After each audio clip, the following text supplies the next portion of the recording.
This is not a DJI Mini drone. It's not an Autel Mini drone either. But it's a contender for the new Mini drones. Let's see how it flies. So here's the drone, just hovering without any input on the controls. Not bad. Not as good as the Mini 2, but not bad. Here's the controller. And my iPhone 12 Pro Max is attached to it. Doesn't have many controls, but it has the basics that you'd need.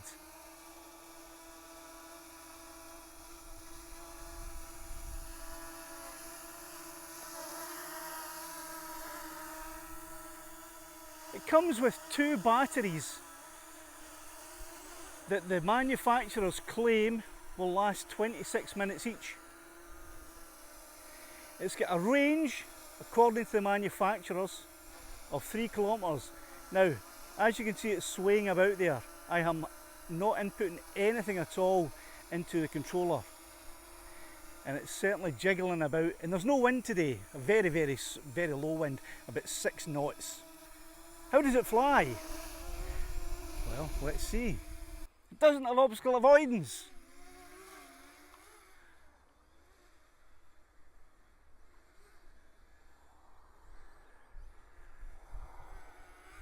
So watch out for the trees. And watch out for yourself.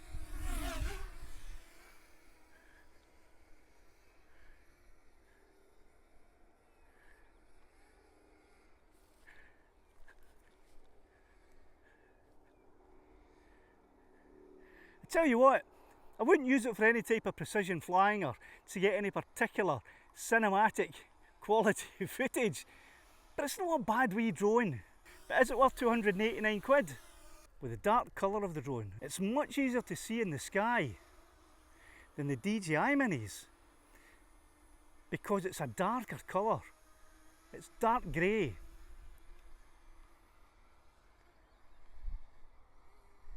But it doesn't hold its position well with tiny little gusts of wind. The wind today is about 6 or 7 knots with gusts of about only 8 or 9 knots, and it doesn't hold well in the wind.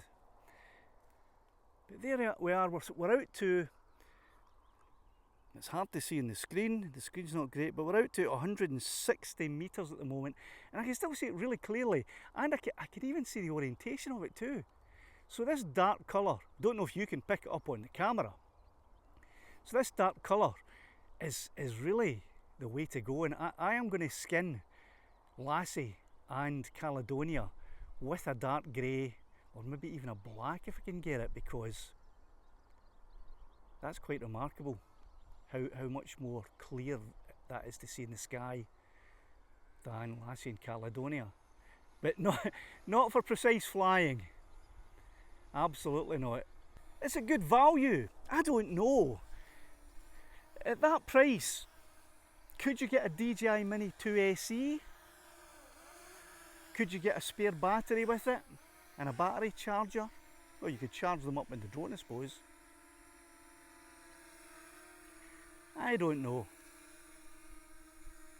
Would I use this in preference to either of my mini drones? No, of course not. It's got 2 modes, normal mode and sport mode. So it's in normal mode at the moment. If I flick it into sport mode, got no idea what will happen, so let's have a look and see. So it's now in sport mode.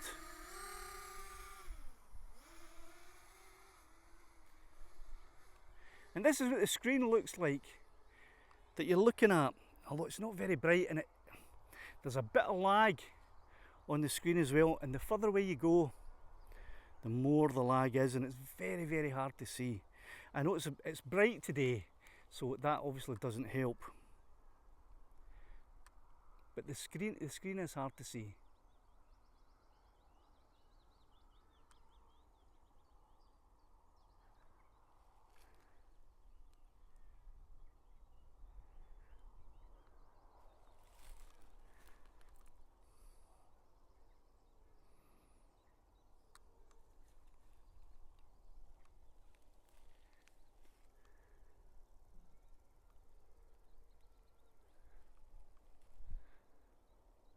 some kind of bird there has taken quite a bit of interest in it.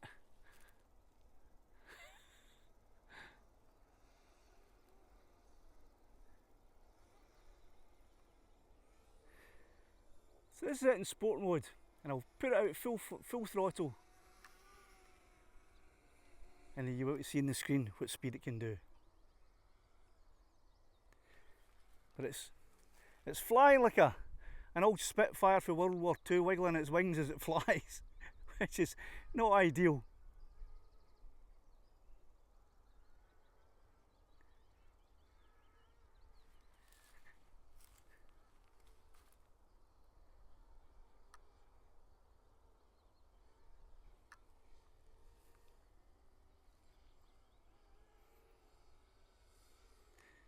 So that's the speed it can get up to in sport mode. If I flick it back to normal mode,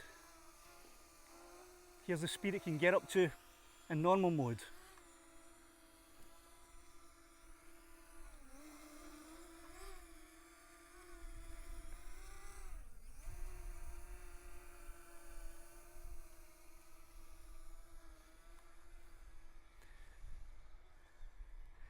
So that's a nicer, gentler pace there. Once again, throttle full forward.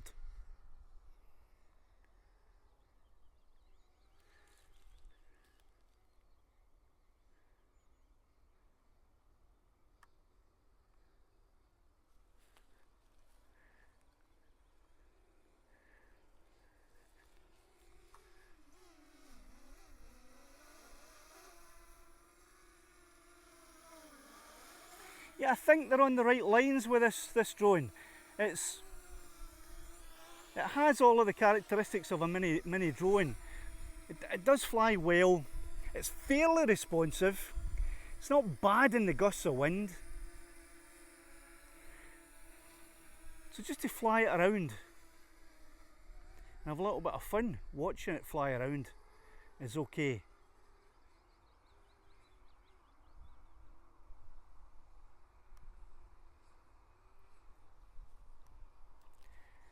Is the 2.7K at 25 frames per second footage any good?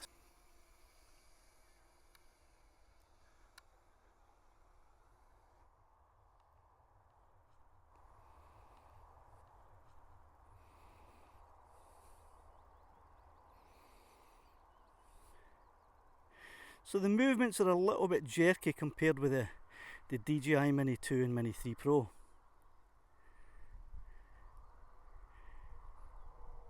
But it's not bad. There are no advanced settings where you can adjust the jerkiness of the movements or the smoothness of the movements if you prefer. So it's really just down to the pilot himself or herself. Now there we had a wee lag in the transmission there. I think it was just as the drone went behind the A-frame.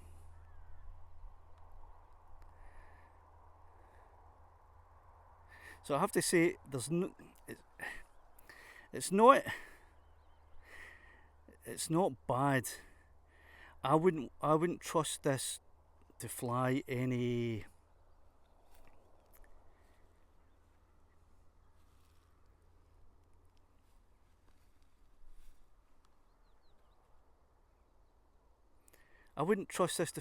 precise missions.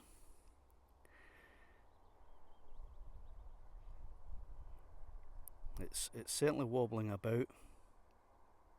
Now the price point I think is around £249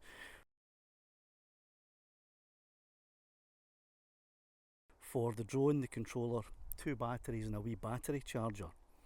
And you also get all of the cables that you would need to connect to either an iPhone or an Android phone, and it's the old-fashioned USB charging system. So it's not bad, but for that price, I'm pretty sure you can get a DJI Mini 2 SE, maybe. The maximum resolution you can use with this drone is 2.7 at 25 frames per second, or you can go to 4K at 15 frames per second. So it's not great. The gimbal seems to have a little bit of delay when I put the movement in the dial.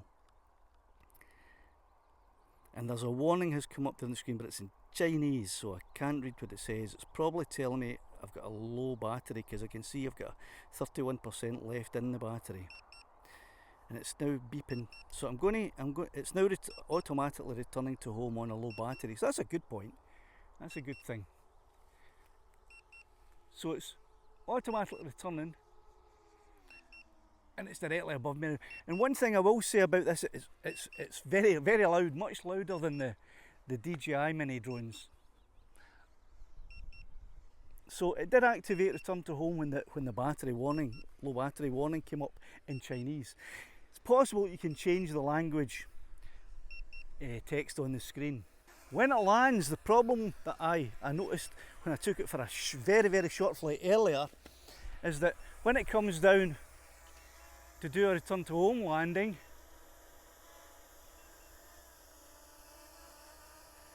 it just automatically lands on the ground. It won't tell you that, and it comes down quite hard.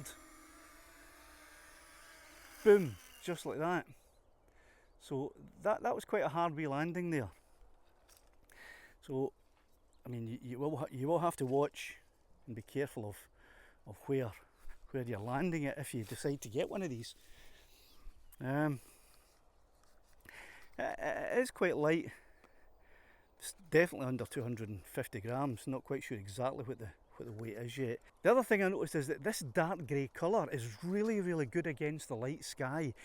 It's much easier to see the drone when it's this colour. So I think I am going to get a skin for both my Mini 2 Lassie and my Mini 3 Pro Caledonia of this colour, a dark colour, maybe even black if I can find it, because it was so clear to see this for a much further distance than I could see either of the DJI Minis.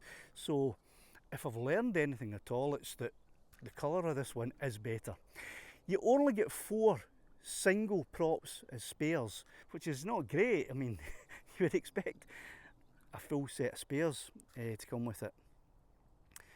So that's it, the i9 Max mini drone, sub 250 drone, field tested. So in summary, not a bad wee drone, but for that price I'm pretty sure you can get a DJI Mini 2 SE. You can certainly get a used Mini 2 for that price. And the Mini 2 is the standard that all other drones are competing against at the moment, or mini drones that is. This one obviously, of course, doesn't match up to the mighty Mini 2, and how could it?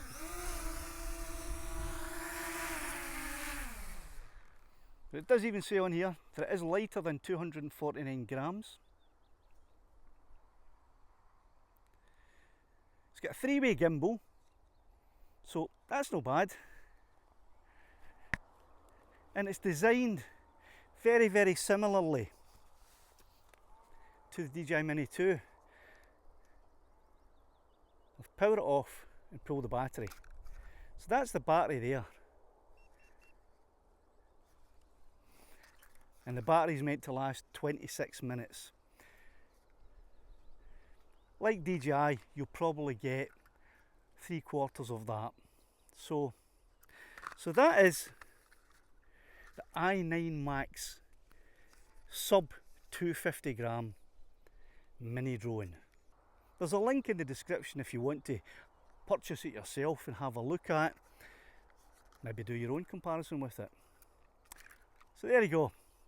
Thanks for watching. Give us a thumbs up. See you next time.